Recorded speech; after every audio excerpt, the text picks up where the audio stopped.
der, die, das, ein, eine. مين مش بيتلخبط فيهم خصوصا لو لسه في البداية. Hallo meine Lieben.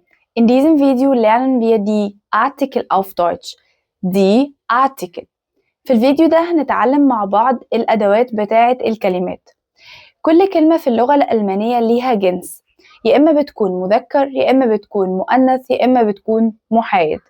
طيب كل كلمة ليها أداة. هل أنت اللي بتحدد الأداة دي؟ طبعا لأ.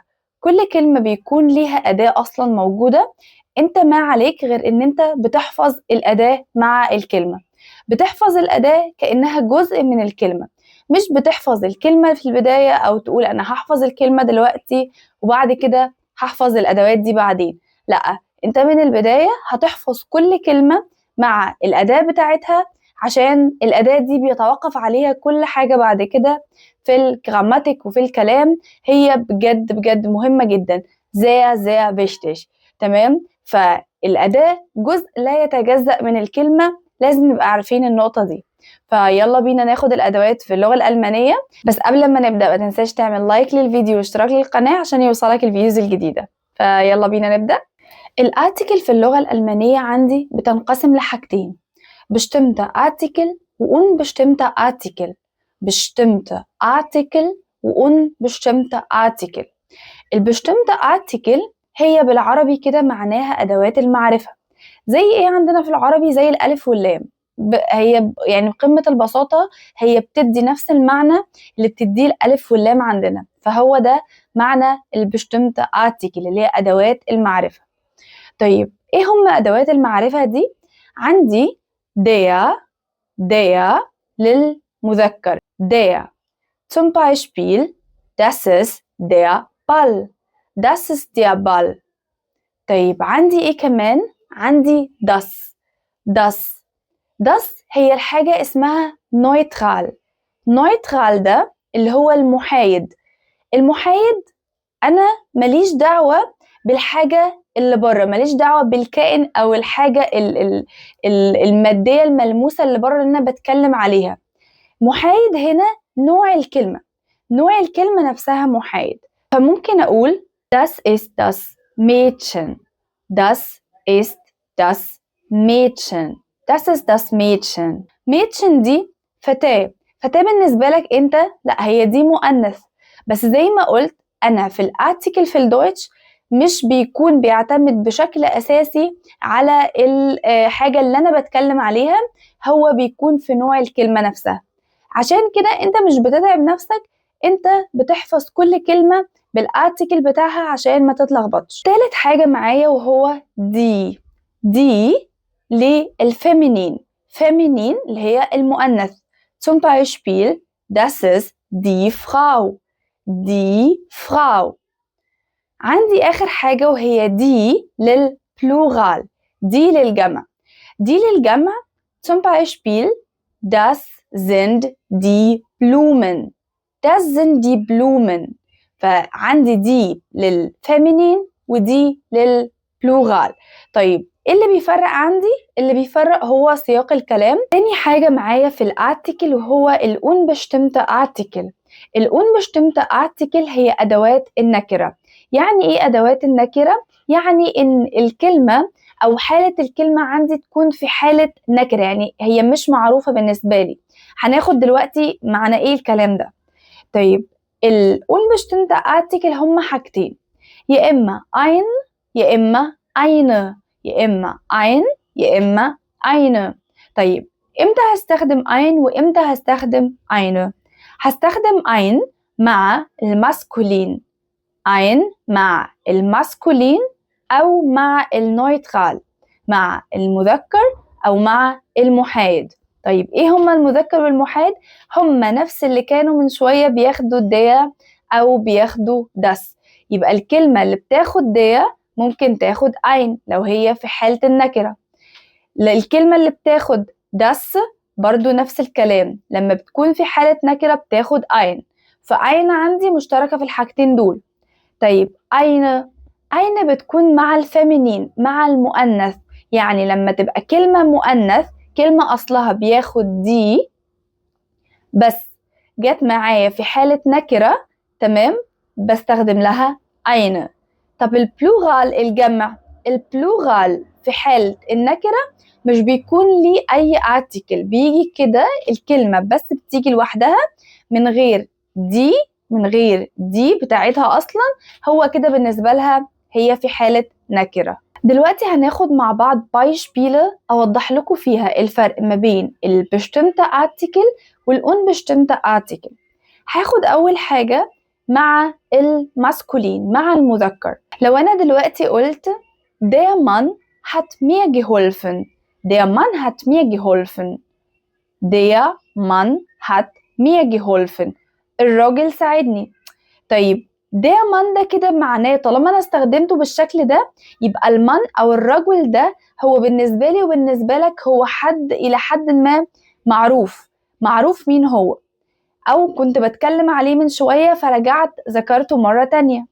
طيب لو أنا برضو نفس المثال بس حطيت ein بدل der، يعني قلت ein Mann hat mir geholfen، ein Mann hat mir geholfen، في واحد ساعدني، راجل ساعدني. هل ده بالنسبة لي حد معروف؟ لأ، راجل ein Mann يعني مش حد، مش der Mann، لكن der Mann معناها الرجل ساعدني. الرجل ده ممكن أكون بتكلم عليه من شوية، ممكن يكون هو أصلا شايفه، ممكن أكون أنا بشاور عليه أصلا، تمام، معروف مين ده اللي ساعدني.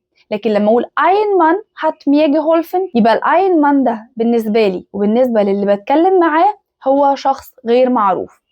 طيب تعالوا ناخد معاه das قلنا هي للنويترال. لو أنا قلت ich habe das Buch gelesen، يعني أنا بكلمك وقلت لك ich habe das Buch gelesen، ich habe das Buch gelesen، أنا قريت الكتاب. معنى كده إن الكتاب ده هو كتاب معروف ما بيني وبينك، سواء اتكلمنا عنه من شوية، سواء انت كنت قايل لي اقراه. لكن انا لو قلت لك ich habe ein Buch gelesen، ich habe ein Buch gelesen، انا قريت كتاب، هل انت عارف الكتاب ده ايه؟ لا، فهو الكتاب مش متعارف عليه ما بيننا، ما كانش انت مثلا قايل لي عليه، مش قدامنا، مش متكلمين عليه قبل كده، وهكذا بنفس الطريقة. دلوقتي لو جينا اتكلمنا على الفيمينين، على المؤنث، نفس الكلام. لو قلت ich habe die Tasche gekauft، ich habe die Tasche gekauft، أنا اشتريت الشنطة. ich habe die Tasche gekauft، اشتريت الشنطة. فالتاشو دي بالنسبة لي متعارف عليها بيني وبينك، انت كنت قايل لي اشتريها، او احنا اتكلمنا عليها من شوية، او انا شايفاها فبشاور عليها وبقولك ich habe die Tasche oder diese Tasche gekauft بقى لو انا بشاور عليها، بس دي خليها بعد كده شوية. بس المهم ان التاشو دي، الشنطة دي، هيكون بالنسبة لي وبالنسبة لك انت عارف ايه هي. لكن لو قلت لك ich habe eine Tasche gekauft، ich habe eine Tasche gekauft، ich habe eine Tasche gekauft، اشتريت شنطة. هل الشنطة دي انت عارفها؟ لا، مش عارفها. فالشنطة دي هي مش حاجة متعارف كده عليها بيني وبينك، او يعني كأني بقولك ich habe eine Tasche، يعني اشتريت شنطة، مش شنطة انا عارفاها انا وانت. فهو ده الفرق ما بين البestimmte Artikel والunbestimmte Artikel في الاستخدام. لو سألتني وقلت لي هل في قاعدة معينة أمشي عليها عشان أعرف أحدد الارتكل بتاع الكلمة؟ هقولك للأسف لأ، لأن دايما أوقات كتير بيكون في Ausnahme، بيكون في استثناءات كده بسيطة في فكرة القواعد، فمفيش قاعدة معينة بنمشي عليها في الارتكل. عشان كده هكرر وأقولك إنك لازم مع كل كلمة تحفظ الارتكل بتاعها. يعني ما ينفعش أقولك إن كل الكلمات اللي بتنتهي بالحرف ده أو حرف الA هي feminine، هي مؤنث، بس معظم الكلمات اللي بتنتهي بالA هي مؤنث، بس مش كلها. فعشان كده ما ينفعش أديك قاعدة وأقولك إن لما تشوف الA في الآخر اعرف إن دي feminine، أو دي هتاخد معاها الارتكل دي مثلا. لا، ما ينفعش أقولك كده، بس في علامات لو شفتها هتعرف شوية تحدد نوع الكلمة. فكل article بيكون ليها علامات معينة، أو كل article بيكون ليها شوية حاجات كده هم دايما بتلاقيهم بياخدوا الارتكل دي. فهناخد مع بعض الحاجات دي بس زي ما قلت دي مجرد يعني استثناءات، مجرد حاجات بسيطة كده اقدر ان انا ممكن اقول ان ده نوعها كذا وده نوعها كذا واحفظها، لكن في العموم هو مفيش قاعدة معينة اقدر امشي عليها في موضوع الارتكل ده، فلازم تحفظوا كل كلمة بالارتكل بتاعها. يلا بينا نبتدي مع دير. اغلب السيارات والعلامات التجارية هتلاقيها بتاخد الارتكل دير. zum Beispiel der Audi der Mercedes، فهنلاقي ان معظمهم هياخد الارتكل der. تاني حاجة معايا الادوات واللي هي الالات والحاجات دي هتلاقيها برضو معظمها بياخد الارتكل der. zum Beispiel der Hammer، das ist der Hammer، der Hammer. Der Fernseher، der Fernseher، das ist der Fernseher. Der Kühlschrank، der Kühlschrank، das ist der Kühlschrank. ثالث حاجة معايا وهي طبعا الأشخاص الذكور، زي مين مثلا؟ der Bruder، der Bruder، der Vater، der Vater. ايه تاني طيب معايا؟ برضو المهن المذكرة، زي ايه zum Beispiel der Artist، der Artist، der Artist hat mir geholfen، der Artist hat mir geholfen. طيب لو انا هاخدها في الunbestimmte Artikel هقول ein Artist hat mir geholfen، دكتور ساعدني. احنا مش عارفين الدكتور ده مين، لكن انا دلوقتي عشان بتكلم على der او على دكتور معين فبقول der Arzt hat mir geholfen، فانت عارف مين هو الارتست ده وانا عارفه مين هو الارتست ده. der Lehrer، das ist der Lehrer، der Lehrer. ايه كمان معايا بياخد الارتكل der؟ ايام الاسبوع، der Montag، der Sonntag zum Beispiel. اوكي، برضو معايا شهور السنة، der Januar، der Februar، der März und so weiter. معايا برضو فصول السنة zum Beispiel der Winter، der Sommer، der Sommer. من الحاجات كمان اللي بتاخد الارتكل دي هي الاتجاهات، دي Richtungen، الاتجاهات zum Beispiel der Norden، der Westen، der Osten und so weiter. الحاجات اللي برضو بتاخد الارتكل دي هي بعض النهايات. طيب بعض النهايات دي هطلعها لكم دلوقتي قدامكم، وهناخد البايشبيلة بتاعتها والنهاية كمان بتكون مكتوبة فوقيها. der Praktikant، der Praktikant، der Student، der Student، der Pfeffer، der Pfeffer، der Teppich، der Teppich، der Optimismus، der Optimismus، der Polizist، der Polizist، der Kontrast، der Kontrast، der Frühling، der Frühling. طيب لو لاحظتوا ان der Frühling اصلا هي معناها الربيع، اللي هو شهر سوري اللي هو فصل من فصول السنة، اللي هو انا قلت من شوية ان كل فصول السنة بتاخد der، فهي حتى فصول السنة نهايتها نفس النهايات اللي بتاخد دايما der. تمام، der Frühling اللي هو الربيع. زي ما دي بيكون ليها نهايات معينة، برضو das بيكون ليها نهايات معينة. برضو نفس الكلام، النهايات قدامي دلوقتي وهقول البايشبيلة بتاعتها وانتوا النهايات هتكون مكتوبة.